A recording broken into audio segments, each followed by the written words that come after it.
Quel est, en définitive, l'enjeu suprême de la croix? L'œuvre de Christ, jusqu'où va-t-elle?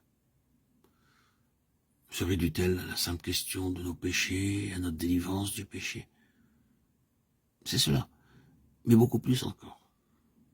L'enjeu de la croix, par-dessus tout autre chose, mais comprenons aussi toutes les autres choses, c'est le trône. Le chemin du trône ouvert à nouveau devant nous. Le trône avec tous les privilèges qui s'y rattachent. Roi et sacrificateur pour notre Dieu.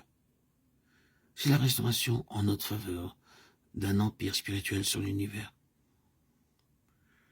Quand un enfant de Dieu devient, par la vie de résurrection, uni à celui qui est maintenant à la droite de Dieu, et passe ainsi sous le gouvernement du Saint-Esprit, c'est pour lui une éducation qui commence, qui n'est rien moins que l'apprentissage de l'orienté, le but, acquérir de l'ascendant spirituel, et le développer en vue du trône. Toutes les circonstances dans lesquelles Dieu permet que nous passions s'éclairent à cette lumière-là.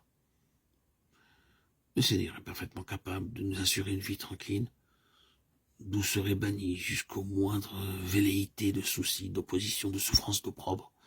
Est-ce que, par hasard, vous lui auriez demandé cela? Alors, c'est votre couronne que vous laissez échapper. Par toutes ces choses, il nous apprend à régner. Il développe en nous des aptitudes au gouvernement moral et à l'empire spirituel. Pourquoi laisse-t-il le diable libre avec toutes ces années, ces armées, pour nous apprendre à régner? Est-ce que vous vous faites petit quand il passe? Est-ce que vous prenez votre parti de son influence? La pensée de Dieu pour vous, c'est que vous ayez pouvoir et autorité sur toute la puissance de l'ennemi. Le voilà notre appel, le voilà notre vocation.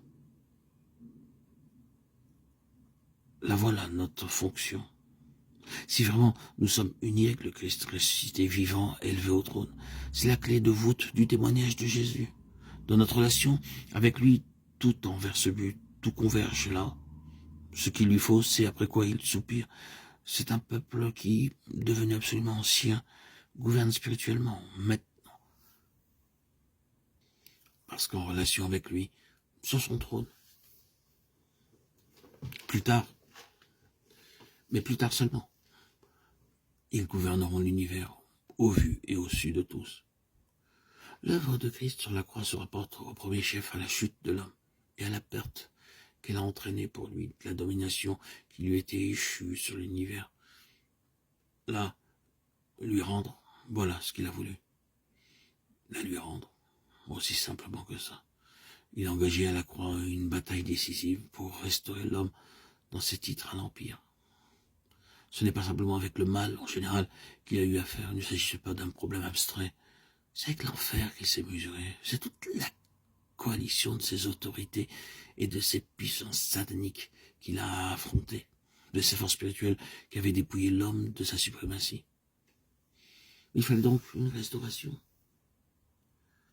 Et cette restauration a été pleinement accomplie par la croix de notre Seigneur Jésus. L'Empire est maintenant entre les mains du Christ, ressuscité et glorifié. Toute autorité m'a été donnée dans le ciel et sur la terre. Amen. Alléluia. Gloire à Dieu au plus haut des cieux. Et paix sur la terre aux hommes qu'il aime, à toi, Seigneur, tout honneur, toute gloire pour les siècles des siècles. Alléluia.